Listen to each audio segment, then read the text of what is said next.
Yo estudié letras, he reflexionado desde el lenguaje, desde lo que es ser negro, desde lo que es hablar, desde lo que es el negro, el afrodescendiente, he reflexionado desde la literatura, de la investigación, pero no fue eso lo que me trajo a mí a pensar desde el punto de vista político y actuar desde el punto de vista político como mujer negra y como mujer afrodescendiente, sino como doliente, como estudiante, como habitante de una comunidad. Primero yo digo que siempre como víctima.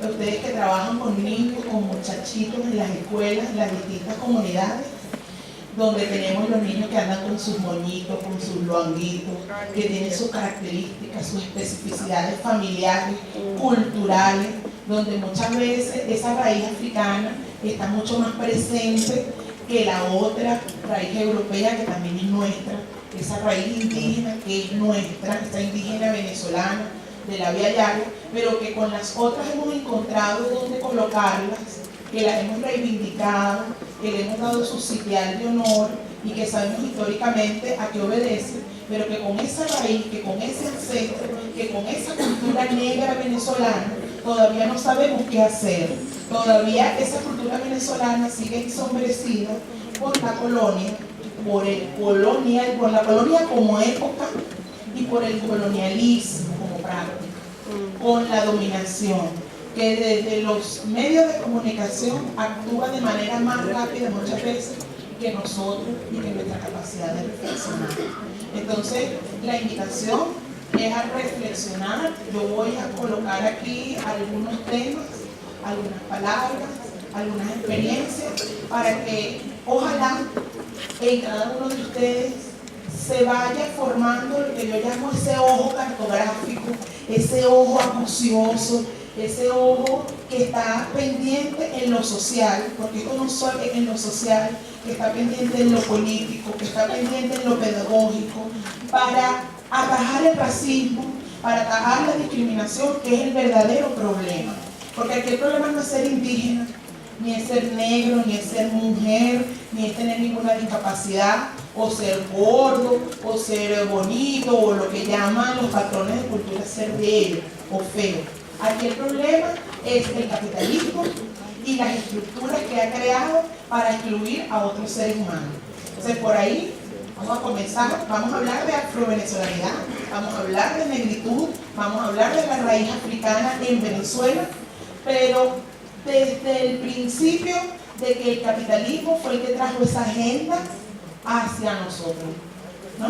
Es el capitalismo el que nos ha problematizado, el que ha problematizado nuestra identidad, porque los africanos traídos desde el continente madre son tan indígenas como los indígenas de la Vía Yala, son tan indígenas como los indígenas del imperio incaica, los mayas, los náhuatl. Ustedes sabían o han escuchado que durante la invasión europea en el continente madre, pues nosotros tendemos a hablar de la génesis de la humanidad y tendemos a hablar del principio de la humanidad desde la Biblia, desde los elementos religiosos, tomando en cuenta que la Biblia también ha sido un aparato para dominarnos, ¿no? Con el respeto de todos, yo soy pues también cristiana, ¿verdad? Pero la Biblia es libre, fue escrita por hombres, Dios es otra cosa, ¿verdad? Lo que nosotros reconocemos como Dios en cualquiera de sus nombres es otra cosa.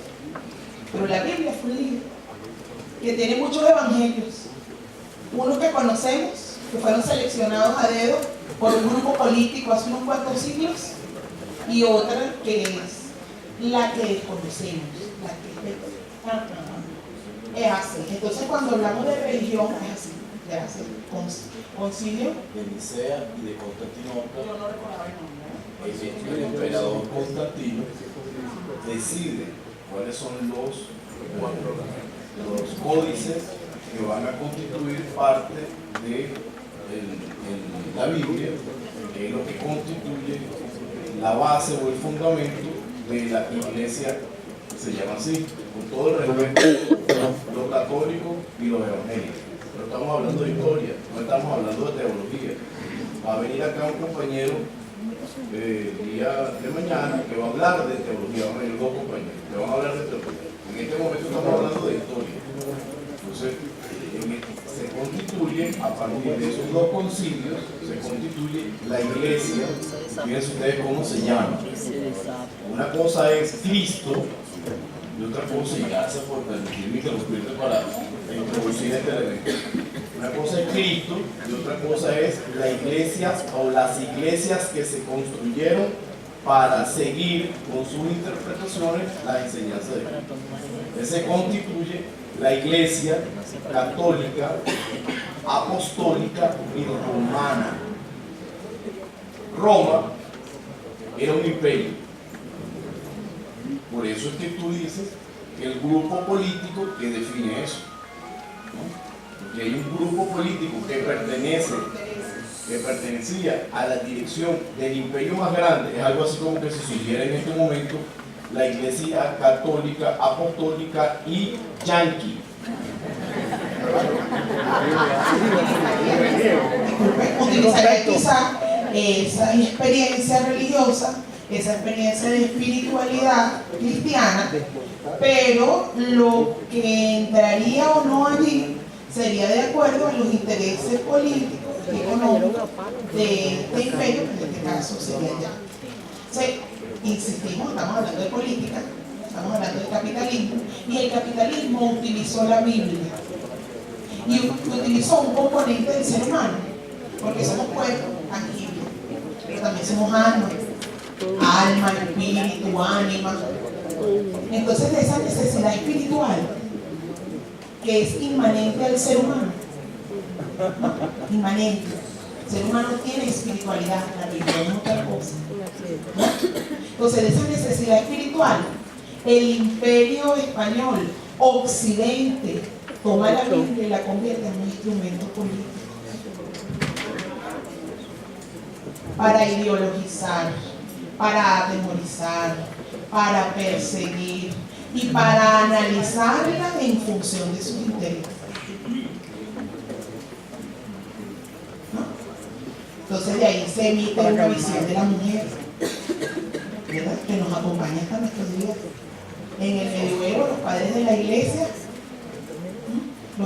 iglesia construyen tres patrones o tres paradigmas de lo que es el sujeto femenino, basándose en la Magdalena, en la Virgen María, ¿verdad? ¿La Magdalena quién es? La prostituta. La Virgen, la que está incluida en la sexualidad, la mujer que se alimenta del símbolo de la sumisión, del silencio, de la resignación, del dolor, ¿verdad? Y Eva, la desobediente. La insurrecta. La insurrecta.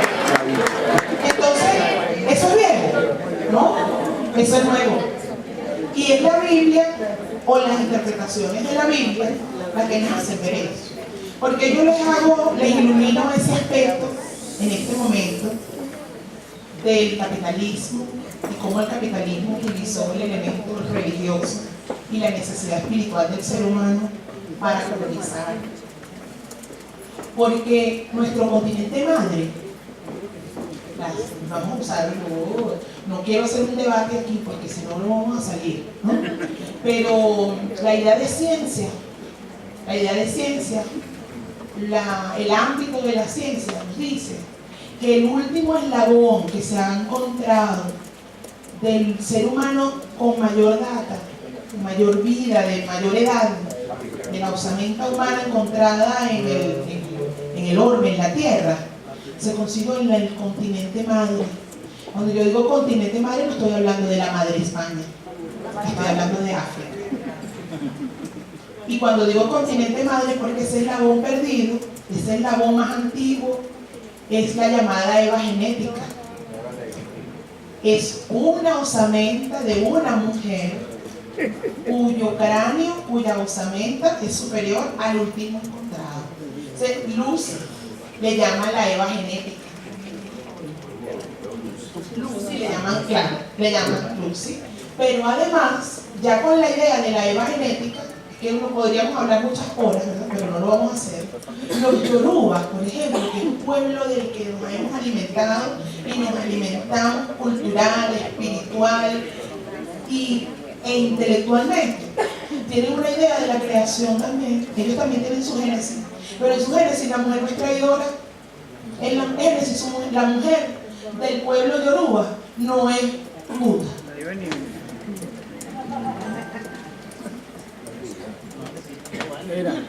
En la génesis del pueblo yoruba la mujer es madre. Y eso viene acompañado de una serie de ideas, de pensamientos, de historias que van acompañando a ese pueblo.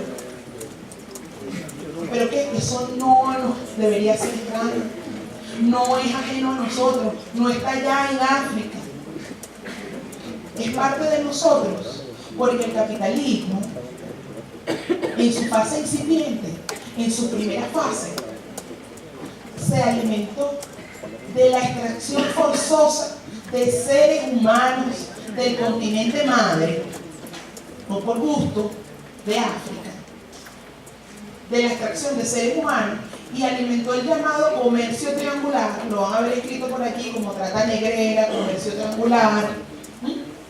Entonces la trata negrera, que fue lo que hizo que en esta zona del mundo hubiera esclavitud asociada a la reproducción de capital, porque esclavitud hubo en el Imperio Romano.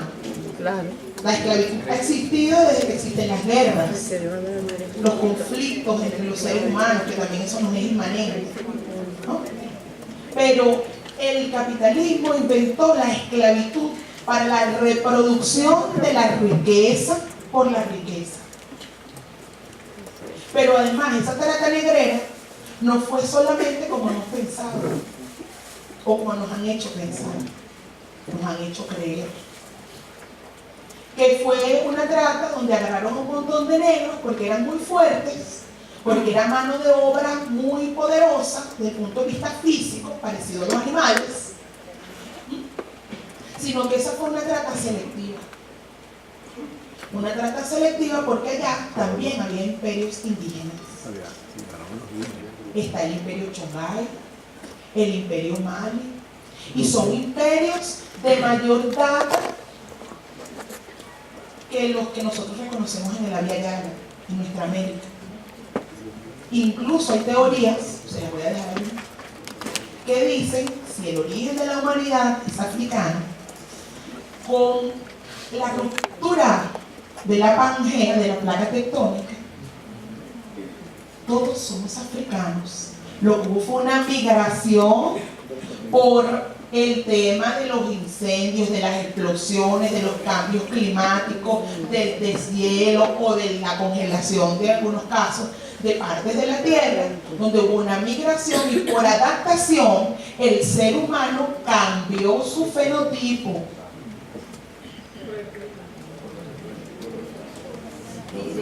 Vamos a hacer la exposición aquí los dos. Para un tremendo placer hacerlo contigo. Además, los estudios genéticos, quien quiera demostraciones empíricas y quien quiera demostraciones por la vía de las ciencias naturales, los estudios genéticos demuestran eso. Es decir, se estudia, por ejemplo, y se hacen estudios genéticos y se identifica que, por ejemplo, los esquimales están vinculados con ciertos grupos genéticamente que surgieron de África. Y además los alemanes también. Los alemanes también. Todos nosotros, ni siquiera no existe el criterio de raza. Sí, nosotros somos raza. Nosotros tenemos raza. Nosotros somos seres humanos que hemos cambiado el color de la piel, el color de los ojos, la forma de nuestro cabello, ¿verdad? Por adaptación al medio, al contexto social en primer lugar. Además hay un determinismo geográfico que nos lo quieren imponer, determinismo geográfico, que es que por adaptación al medio ambiente. Entonces, antes que el medio ambiente está el contexto social. Esto además lo estamos diciendo por todo este tema que tiene que ver con que nos cambiemos la forma como tenemos el cabello, para sabernos y para entonces parecernos a otros patrones que no son el nuestro. Y lo que yo creo, con mucho respeto por todos los demás, lo que debería ser nuestro orgullo de ser como somos. De ser como somos. Es decir, esta panita que está aquí, vestida como una princesa yoruba, ¿verdad? Coño, es burda de bonita, más que las catillas.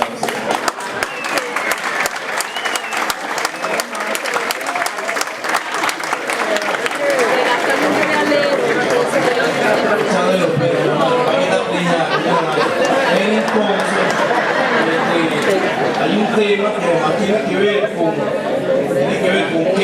qué hace para nosotros, los militantes revolucionarios, que una persona sea bonita. Yo creo que el tema de bonito para nosotros es que una mujer no se debe joder por nadie.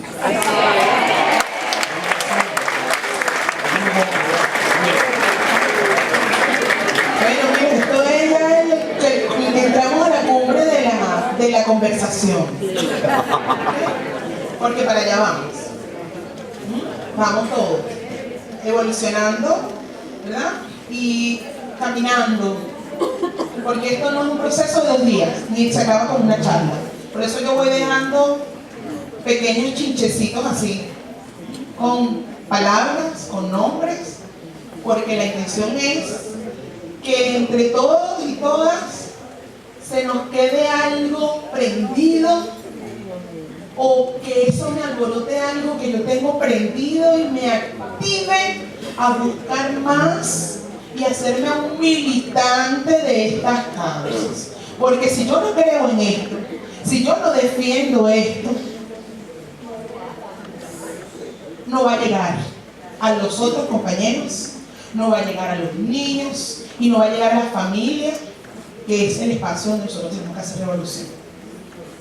Entonces, partiendo de que todos somos, porque empezamos con el tema de que no caíamos en la trampa lingüística de si somos negros o somos afrodescendientes, pero acabamos de comentarles que hay unas teorías con un anclaje científico, con un anclaje histórico también, de otras historias no narradas o no conocidas en esta parte del mundo aún, que nos hablan de la subversión de un mundo con un orden diferente. Y eso se parece mucho a lo que nosotros estamos buscando. Y yo creo que eso dialoga con que la revolución no es calco ni copia, ¿verdad? Es esa creación heroica. Y nosotros estamos buscando en las raíces de nuestra identidad, en las raíces de lo que somos y de dónde venimos, los elementos que nos van a ayudar a nosotros a activar, a impulsar desde lo que somos nuestra transformación social. Porque hablar aquí de afrodescendencia, de indigenismo y de todo esto no es hacer historia solamente por hacer historia. Tiene la idea de que nos encontremos y de que nos reflejemos en de dónde hemos venido y que no nos sigan dividiendo más, y de honrar casi de oracionalmente, comunitariamente, común, esa idea de lo común. Estamos buscando la revolución, nombramos la revolución, pero ¿desde dónde la hago? Desde esa unidad. Y mientras a mí me sigan diciendo que el indígena venezolano y el africano, o el afrodescendiente, o el negro, y el blanco, y el amarillo, y el otro son diferentes, nosotros no vamos a conseguir puntos de encuentro, que es la fuerza que necesitamos para construir la sociedad, el país y el mundo que necesitamos. O sea, hablamos de unidad, hablamos de revolución, pero yo lo que quiero encontrar aquí son los puntos comunes. Los pueblos africanos traídos de la Alavia Yala durante la trata negrera son indígenas también. ¿Okay? Habían imperios con un desarrollo intelectual, cultural, lingüístico, con una espiritualidad, con una intelectualidad, con un conocimiento de las armas, de la guerra, de las ciencias militares. Es más, esas culturas son majestuosas. Los textiles africanos, el trabajo de los metales, la siembra, la arquitectura. Los europeos no son tontos, los europeos que fueron allá, ¿no? Los que fueron allá. No nuestros mamás, ni nuestros papás, ¿no? Los que fueron allá en África sabían que en esas primeras fases de la conquista de este territorio necesitaban expertos en metales. Y la primera fase, en algunos libros que yo me he encontrado, a lo mejor ustedes se encuentran otros, necesitábamos de la experticia de grupos humanos o grupos culturales que manejaran el metal. Entonces empezaron a traer a los cobos. Entonces nosotros tenemos de Congo, también tenemos de Carabalí, tenemos de Mandinga, de Ibangre, tenemos de Fik, Efok, de Yorubas. Como se le decía, por ejemplo, a mí me decían que yo era muy tremendo cuando yo era chamo, pero lo sigo siendo. A mí me decían que yo era mandinga. ¿Por qué me decían que era mandinga? Porque los blancos y fundamentalmente los sacerdotes católicos en la colonia decían, cuando una persona se portaba mal, le decían que era mandinga para ofenderlo. Pero resulta que los mandingas tenían unos carajos que no se calaban que los esclavizaran y que los odiaran. Nosotros lo que tenemos que hacer es entonces sentirnos orgullosos de que tenemos sangre mandinga. ¿Sí, por eso?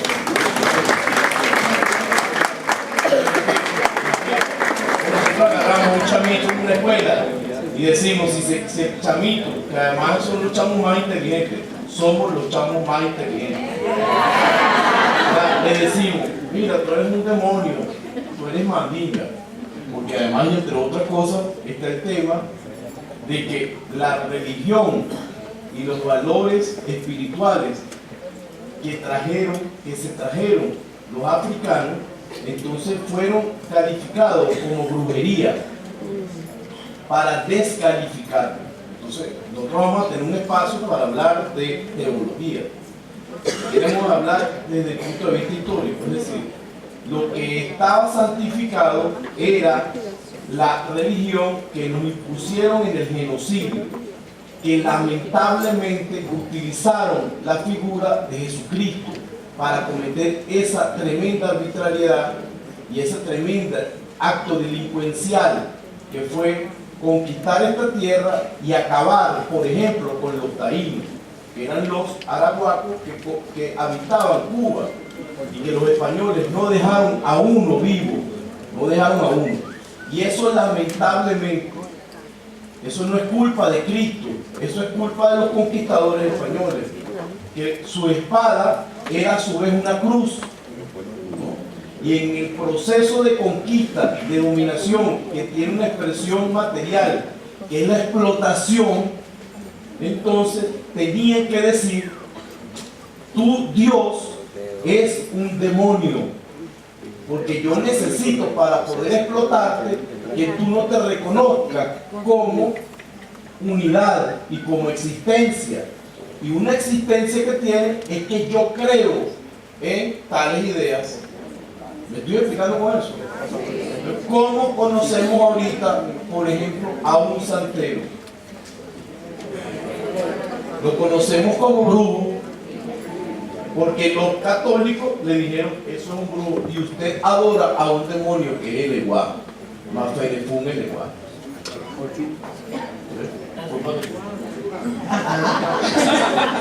Entonces, yo creo que hemos sembrado la semillita, la reflexión, a partir del tema de la religiosidad, de la espiritualidad y de una idea diferente de la génesis, tanto de la humanidad como de la venezolanidad. La venezolanidad no es solamente en la presencia de nuestro ancestro o de nuestros pueblos indígenas, para no llamarlos ancestros. Hay que tener cuidado también con la palabra ancestro cuando necesitamos la vitalidad y la fortaleza también de nuestra comunidad, ¿no? Entonces, del elemento indígena en la construcción de la venezolanidad, de los elementos europeos y de que somos todos afrodescendientes. Pero ahora vamos a poner otra semillita, que es el elemento político. Porque hay por ahí un grupo de gente o de que nos denominamos afrodescendientes. Yo soy afrodescendiente, yo soy afrovenezolano. Porque nosotros nos reconocemos en esa historia de trauma. Sabemos que venimos de una historia de trauma, de una historia de saqueo, de violación. Nosotros nos reconocemos en nuestra madre África. Nosotros reconocemos nuestro ancestro africano. Nosotros reconocemos que el problema de los afrodescendientes en Venezuela es el mismo problema de los afrodescendientes en Brasil. En Estados Unidos, por supuesto, es incomparable. No podemos compararnos a los niveles, ¿no? La escala. Pero los afrodescendientes en Colombia y los afrodescendientes en todas las partes del mundo. Porque la trata negrera, yo lamento, en la página de la UNESCO hay un mapa, en el link de la ruta del esclavo. Yo los invito a que busquen el mapa de cómo evolucionó la trata negrera. Y en ese mapa, cómo va engrosándose la cantidad de personas en situación de esclavitud que fueron arrancadas de África para ser distribuidas por el mundo como cosas, como animales. Porque para la colonia, para el sistema colonial, éramos piezas, no éramos seres humanos. Fuimos tratados como animales. Y yo no quiero hablar aquí desde el dolor, pero yo creo que muchas veces hace falta refrescar que un negro en esta parte del mundo y en cualquier parte del mundo no es producto de una migración feliz, no es producto de una migración alegre, es producto del sufrimiento, del desarrollo de campos de concentración, porque para nosotros, para nuestros ancestros, para nosotros saber de dónde venimos, nosotros reconocemos que los espacios, que las haciendas, que los ingenios donde se sembraba cacao, café, añil, todos esos espacios para nosotros eran campos de concentración. Entonces reconocemos el holocausto nazi, el holocausto judío, pero no sabemos que aquí hubo un holocausto. Y que hoy en día Venezuela ha firmado tratados internacionales en medio de las Naciones Unidas donde se comprometen a reparar lo ocurrido durante la esclavitud. Porque no es casual que la población negra en casi todas partes del mundo, ahí está mi hermana Piedad Córdoba, viendo todo lo que está pasando en el Chocó, sufriendo lo que está pasando en el Chocó, no es azaroso que las poblaciones negras sean las más empobrecidas, no son las más pobres. Porque ser pobre no es algo inmanente a la gente. Hay alguien responsable de esa pobreza. Cuando se dice los esclavos, se dice esclavizados, porque hay alguien responsable de esa esclavitud. Entonces el lenguaje, sí, el lenguaje es importante. Entonces, no es azaroso que en todas partes del mundo las poblaciones descendientes de africanos, con el fenotipo, porque todos somos descendientes africanos, pero con un fenotipo marcado, son las clases más empobrecidas, con menos acceso a la educación, a los servicios públicos, y a la que le aquejan problemas que tienen una especificidad, una particularidad. O sea que hay personas del Estado Miranda, de los llamados bajos mirandinos, de Barlovento, sabrán cuáles son los problemas que están acarreando, ¿verdad?, en nuestras comunidades negras, con el turismo mal llevado, ¿verdad?, donde están sacando a esas comunidades que geohistóricamente cimarronearon y lucharon por sus espacios de tierra, donde se desarrolló un patrimonio cultural, un patrimonio desde el punto de vista de la botánica, ¿verdad?, de la producción de ciertos rubros que no se producen sino en esa parte del país, y cómo se están desarrollando, es verdad, para la economía del país, nuevos resorts, hoteles, y entonces nuestros hermanos y hermanas negras de Barlovento vuelven en condición de esclavos, porque yo no conozco ningún gerente negro todavía de esos locales. Correcto.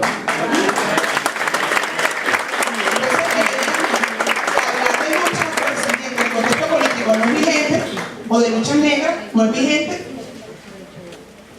No es un problema de la revolución vino a apalancar a las poblaciones organizadas, a los movimientos organizados, conscientes, que se autorreconocen en la tristeza, pero que también se reconocen en el talento, en la espiritualidad, en el conocimiento, que se reconocen en la hermandad, porque toda la independencia venezolana tiene mucho que ver con que los indígenas venezolanos y los negros forzosamente traídos a esta tierra éramos presas de la misma situación de esclavitud, de persecución. Se habla mucho de nuestros pueblos indígenas, y es verdad, pero aquí hubo otro genocidio, que fue el genocidio de nuestros primeros habitantes, y la extracción de seres humanos desde África no solamente se da como mano de obra, sino para repoblar el continente, porque diezmaron a los que nacieron aquí, a los que desarrollaron las culturas y lo que somos hasta ahora. No solamente los trajeron porque dicen que los indígenas eran flojos, que los indígenas no trabajaban, que los indígenas tenían una cantidad, sino que los indígenas resistieron por tantos años, incluso siglos, en algunas partes de la Via Yala. Fueron exterminados, minimizados en su fuerza militar, en su poderío, en su estrategia. Y tuvieron que traer a los negros, después de largos viajes por el Atlántico, donde muchos se suicidaban con las cadenas, preferían suicidarse, preferían ahorcarse, tirarse al mar, que venir aquí a ser esclavos. Y nosotros tenemos, señoras y señores, que conocer esa historia. Porque el origen de la pobreza no es una elección, no es el malandrito, la malandrita del barrio que escogió ser malandro, que no quiere estudiar, que no le hace caso a la maestra, que no le hace caso al maestro, sino que ese es un niño, esa es una niña que no se reconoce en los medios de comunicación, ese es un niño que no se reconoce en los libros, que no tiene historia donde reconocerse porque se la han ocultado.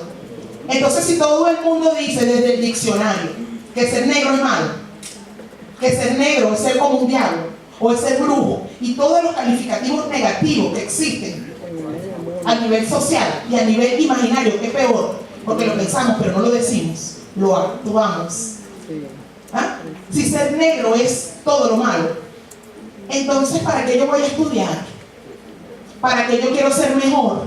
Si igualito, blanco combata médico, negro combata chichero. Aguas blancas y aguas negras. Las aguas negras son la cloaca y la agua blanca es la con la que nos bañamos. Entonces, yo estoy tratando de meterme de un camino al otro, porque la reflexión es política, la reflexión es cultural, porque la transformación es cultural. Y hasta que nosotros no hagamos la reflexión cultural, hasta que nosotros no nos vamos a empoderar políticamente del proceso que estamos viviendo. Entonces, la mujer negra sigue apareciendo, porque las mujeres negras tenemos un triple problema de discriminación, porque somos discriminadas por ser mujeres, somos pobres y somos negras. Y además nos dicen feas, y nos dicen feas porque ser negra no es bonito. ¿No? Aunque ahora existe la moda, yo le llamo el síndrome de Michael Jackson, perdónenme no tener un nombre más teórico, pero yo creo que con eso podemos hablar. El síndrome es que yo me odio tanto a mí mismo que me tengo que cambiar. Me odio, ese es el síndrome de Michael Jackson. Me odio. Odio mi boca, odio mis ojos, odio mi pelo, odio mi gusto, odio mis piernas, odio mis manos, hasta mis costillas. Soy capaz de transformarme, de mutilarme, de someterme a las... Y no es otro. Ahora el capitalismo es tan bárbaro en su metabolismo que ya no necesita el látigo. Ha inventado una morfología, una gramática a través de la publicidad, de los medios de comunicación, de la industria cultural tan maravillosa, que ahora no necesitamos que venga otro a castigarnos. Las mujeres que están aquí y los hombres que se han atrevido saben que no hay una cosa más dolorosa, una cosa más fuerte que rizarse el cabello. Señores, se les cae el pelo, les sale en contra, ¡pum!, en la cabeza. Y hay gente en nuestras comunidades que a los niños, a los 9, a las niñas, niñas a los 9 años le desrizan el pelo. Entonces, el ser afrodescendiente o el reflexionar acerca de la afrovenezolanía es tan importante, que no solamente es desde el punto de vista político, sino también desde el punto de vista social. Porque ese fenómeno de niños con el cabello desrizado, niños maltratados, porque eso es un maltrato también. Niños y niñas que los padres empiezan a transformarlas, que les secan el pelo, que se levantan a las 5 de la mañana para traerles esa cabeza porque tienen que civilizarle los cabellos.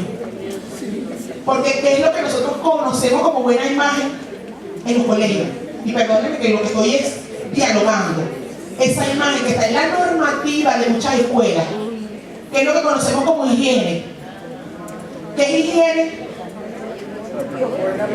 Cabello recogido. Que higiene tiene que tener el pelo liso, y si no lo tiene liso, tiene que tener bien amarrado. ¿Verdad?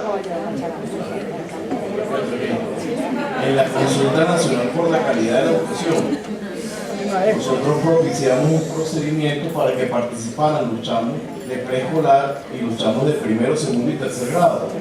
¿Y cómo haces tú para que participe un niño que está en proceso de formación de su personalidad, que tiene opinión, pero que tiene que saber manejar eso desde el punto de vista pedagógico? Entonces lo que resolvimos es que los chamos dijeran su opinión dibujando.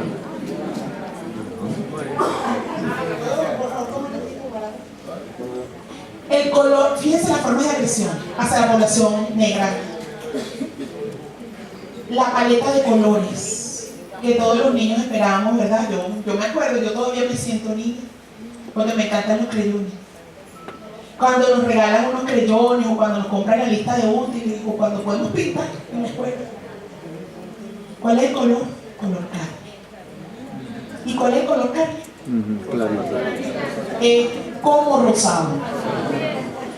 Me tocó una experiencia con unos talleres, una experiencia que construí para docentes, para dictar cursos y talleres para hacer literatura afro-venezolana y generar autorreconocimiento en los niños. Y los niños no se querían pintar de negro, ni se querían pintar de marrón, ni se querían pintar de colores asociados más cercanos a su tez. Los niños se querían pintar de color carne. De color carne. Porque es el color carne. Entonces vemos cómo, desde el punto de vista lingüístico, simbólico, cultural, existen una cantidad de nombres, de símbolos, de escenarios, de paradigmas, que nos hablan de lo positivo de ser diferente, y que en Venezuela, que esto es un dato histórico, que es parte de mi exposición, pero yo prefiero hacerla así, ¿no? En Venezuela tenemos, desde el punto de vista geohistórico, 14 poblaciones, o sea, si hablamos de cultura afro-venezolana. Hay un estudio que se hizo desde la UCB, que tiene sus limitaciones, pero yo creo que hay que valorarlo, porque se hizo en los 90. Un estudio que dice que hay 14 poblaciones, 14 estados, donde hay mayor presencia de descendientes de africanos y africanas.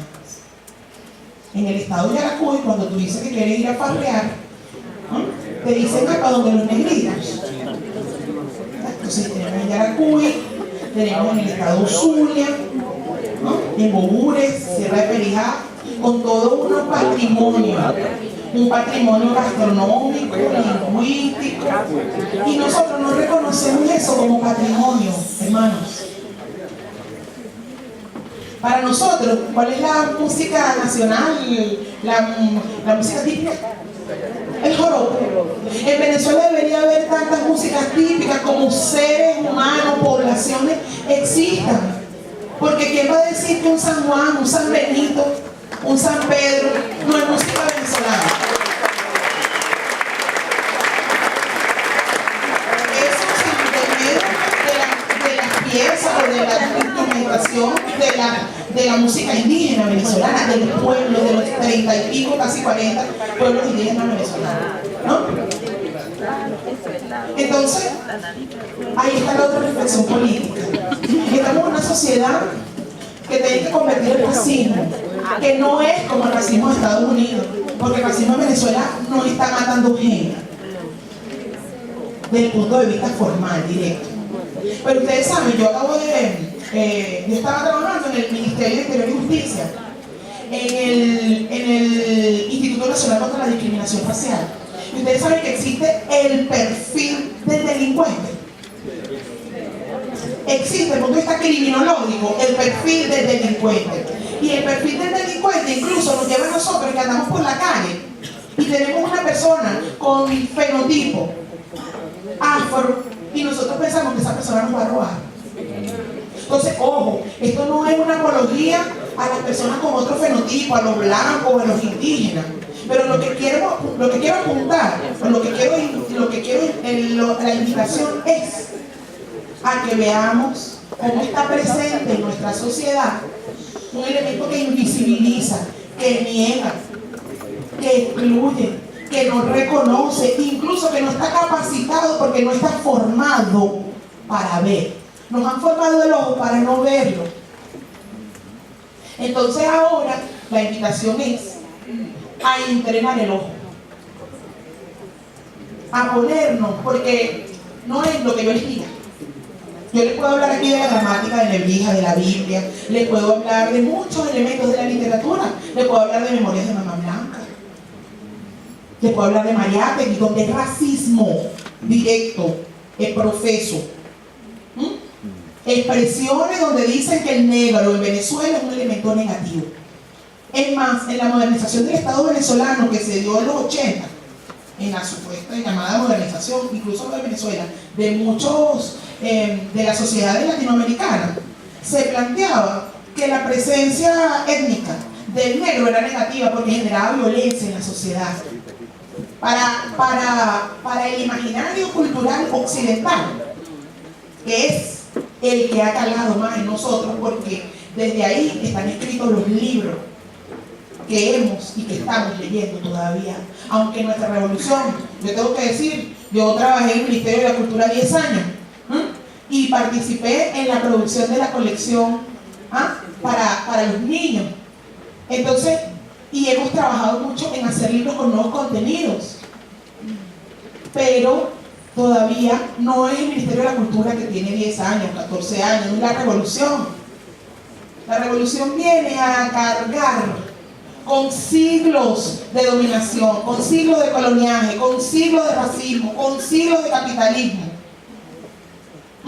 Y nos toca en un momento donde las redes sociales, donde la internet, son elementos que actúan con una rapidez, con una capacidad de masificación increíble. Ustedes saben cuál era el fenotipo que le dieron a la chikungunya y lo pasaban por todas las redes sociales, en WhatsApp y todo, era una mujer negra flaquita. Sí, nos reímos porque nosotros nos reímos, no es mal, pero es triste porque nosotros los que estamos militando por esta causa nos damos cuenta que esas son más aguas en nuestra contra, en contra de un sujeto determinado, pero finalmente es en contra de toda la sociedad. Porque las cárceles están llenas de personas con fenotipos marcadas histórica, política y económicamente con este pasado y con este presente del que yo les estoy hablando. Y que eso no es una escogencia. Y hay muchos que piensan por ahí, porque lo tengo que decir antes de irme, que no, bueno, es que ellos son los que se excluyen el endorracismo. Ellos son así porque es una elección. No. Señoras y señores, hay factores económicos, sociales, históricos que así lo determinan. Los invito a leer, Dios mío, un libro de Orlando Araujo que habla sobre Venezuela, se llama Venezuela Violenta. Y empieza el libro hablando de un capítulo sobre la tenencia de tierra. Y yo, que estoy trabajando mis ojos, que estoy acusando mi mirada hacia el periodo de esclavitud y cómo la esclavitud se representa hoy, cómo la vivimos hoy, porque hoy somos esclavos todavía. Tenemos otras formas de esclavitud. El capitalismo en eso es experto, ¿no? Entonces, la tenencia de tierra. ¿Ustedes creen que el comandante Chávez hizo tantos esfuerzos por devolverle o por entregarle la propiedad de la tierra a las personas que la habían trabajado? Ustedes saben cuántos africanos, cuántos descendientes africanos, cuántos indígenas, cuántas personas que se mezclaron entre sí, obligadas incluso, porque ese es otro tema. luego de la supuesta abolición jurídica, porque eso fue una abolición jurídica, no fue una abolición de hecho, que fue en 1854, 30 años después de la declaración de independencia del país, de Venezuela. O sea, que esa independencia era para un grupo social. Pero las masas, el pueblo que participó en las luchas y en la batalla, era todavía esclavo, volvió a ser esclavo y ahora peor, muchas veces en condición de minusvalía, de discapacidad. Ah, pero ¿cómo arregló eso el sistema? El capitalismo.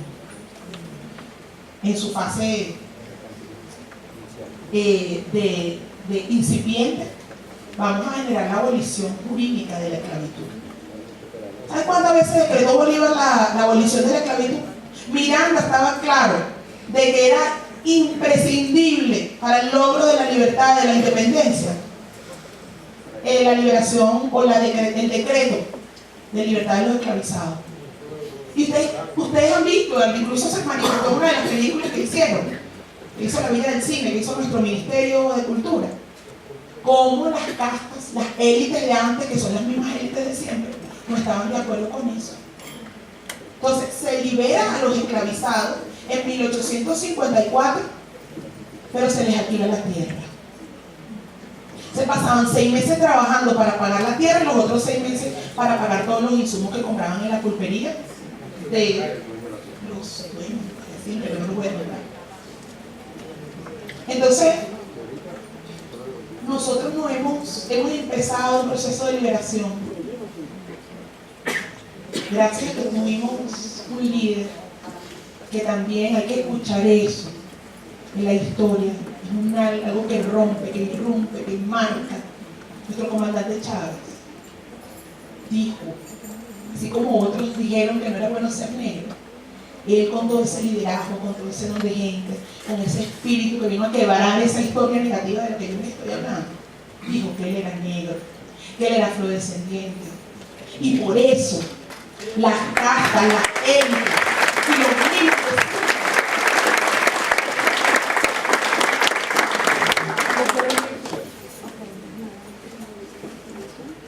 le hicieron frío. Y ahora nos dicen a nosotros.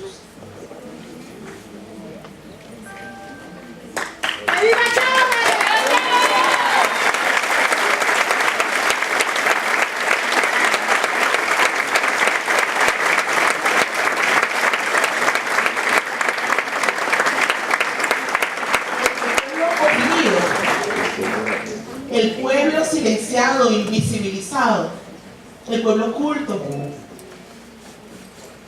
porque esto lo tomo de una hermana indígena con la que me encontré en la Bolivariana, en una conferencia. Los indígenas no necesitan que nadie vaya a educar a sus hijos. Ellos lo que necesitan es respeto, profesores y profesoras, reconocimiento. Eso es lo que ellos necesitan. Que nosotros busquemos más allá de lo que somos, que nosotros vayamos a la historia y sepamos que cuando tenemos un niño o una niña con un fenotipo, con un apellido, con un nombre, ese nombre obedece a una raíz de lo que nosotros somos, y que esa condición que ese niño tiene, esa niña tiene frente a nosotros, tenemos que cuidarla, porque nosotros no podemos agarrar con ese sistema educativo, con esa verdad, o esa idea de verdad occidentalizada, dominadora, castradora, acabar con la identidad o con los elementos que ese niño tiene para agarrarse a la vida, para ser él dentro de esta sociedad. Nosotros no podemos matar en el niño, en la niña venezolana de nuestras comunidades su autodeterminación. No es solamente autodeterminarnos frente a los gringos, es que tenemos que reconocernos y respetar la diversidad. No es conocer sobre todos los pueblos indígenas, o sobre todos los afrodescendientes, o sobre todos los que vinieron y cómo vinieron, y sobre la genética, y sobre la ciencia, y sobre la religión. Es respetar, es manejar valores principales, altos, elevados, luminosos, chavistas, humanistas. Entonces, a nuestro comandante Chávez, como les decía, a nuestro hermano Aristóbulo, A todo el que aparece con un modelo físico, cultural, diferente al que nos han implementado, por las armas, por la cruz, o por, bueno, todas esas herramientas que el capitalismo se ha generado, ahora es el teléfono, la computadora, con toda la maravilla que eso representa, ¿verdad? Ahora es la idea de comunicación, que es falsa, que eso nos aleja y nos distancia más. Entonces, esa idea de comunicación, esa idea de contacto, esa idea de relacionamiento, está siendo atacada también. Porque lo que quieren es despersonalizarnos. Yo digo que la propuesta de hoy reflexionar sobre los afrodescendientes, sobre los afrovenezolanos, sobre los negros, los indígenas, y que seguramente nos van a llevar a ustedes a reflexionar sobre muchas otras personas con diversidad diferente, es que, señores, todos tenemos derechos, todos somos seres humanos. Y nosotros tenemos la responsabilidad de crear una sociedad donde todos los seres humanos puedan vivir, desarrollarse de la mejor manera.